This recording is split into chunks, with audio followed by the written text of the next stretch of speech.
You know the Lord's Prayer, right? Of course you do. It's one of the most famous pieces of writing in history, recited countless times over 2,000 years. But what if, for a lot of that time, we've been missing its real, radical point? Let's dig in.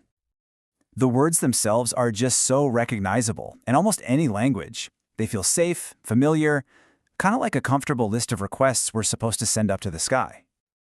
But what if it was never meant to be a list of things to ask for at all? What if the whole point isn't about changing God's mind, but about changing our own?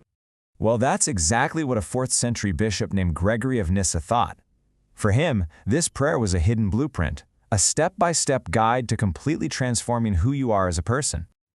Now, to really get just how radical Gregory's take was, we need to set the stage and look at the long line of thinkers who came before him. You see, Gregory wasn't just making this stuff up in a vacuum. For centuries, brilliant Christian minds had been picking this prayer apart. Tertullian, Cyprian, Origen, they all had their own takes. He was jumping into a conversation that was already hundreds of years old. And that's what makes his approach so incredible. While everyone else was seeing the prayer as, a summary of theology or some kind of mystical ladder to heaven, Gregory saw it as something deeply practical, a moral roadmap. For him, the prayer wasn't just something you say, it was something you had to become. And that whole process of becoming, well, it started with understanding the very act of praying itself. For Gregory, just the simple act of turning your attention toward God is a powerful good. He believed we live in a world of distraction, a world that causes a forgetfulness of God. So prayer is what restores that connection. It's a genuine conversation that completely realigns your whole perspective. But, and this is a big but, he warns against what he calls batologia, basically vain, mindless repetition. That's when we treat prayer like a divine vending machine, right? Just asking for trivial stuff, or even worse, asking for bad things to happen to people we don't like. True prayer, he says, is a conscious dialogue that doesn't try to bend God to our will. Instead, it elevates our will to match what's good, pure, and eternal. Okay, and this leads us to his most powerful, most demanding argument. And he builds the entire thing from just the very first word of the prayer. It all hangs on this one simple word, Father. For Gregory, this isn't just a name, oh no. It is an absolutely explosive ethical commitment. It's a promise that changes everything that comes after it. And his logic is deceptively simple. Check this out. 1, you say the word Father. 2, by doing that, you're claiming a family relationship with God. 3, and what does family imply? For Gregory, it implies a resemblance, a likeness. So, 4, the very act of saying Father becomes a promise. It's a declaration that you're going to strive to live a life that actually looks like your Father's, full of goodness, justice, and purity.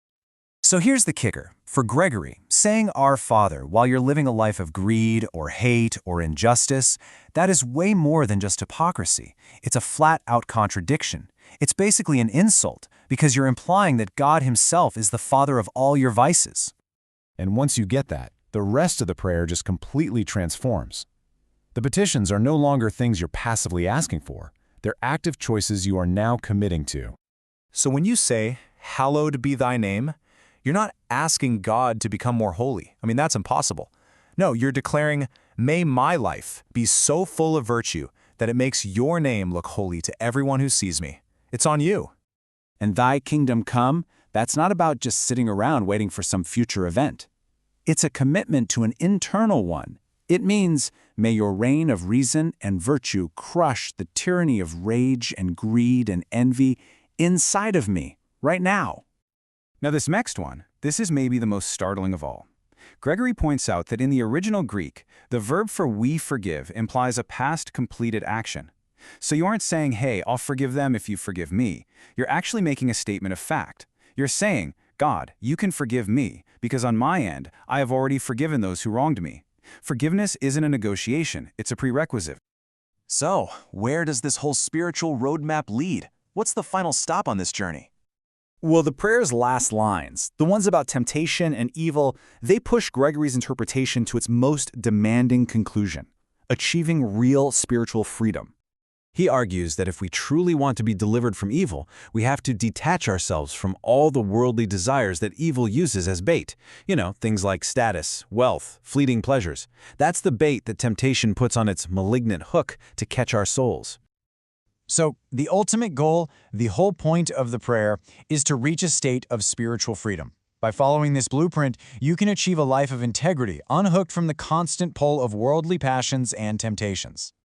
So, if Gregory of Nyssa is right, if the Lord's Prayer isn't some kind of cosmic shopping list, but a transformative guide to becoming a better person, it leaves us with a really profound question. It's not about what you're asking for, it's about who you are promising to become.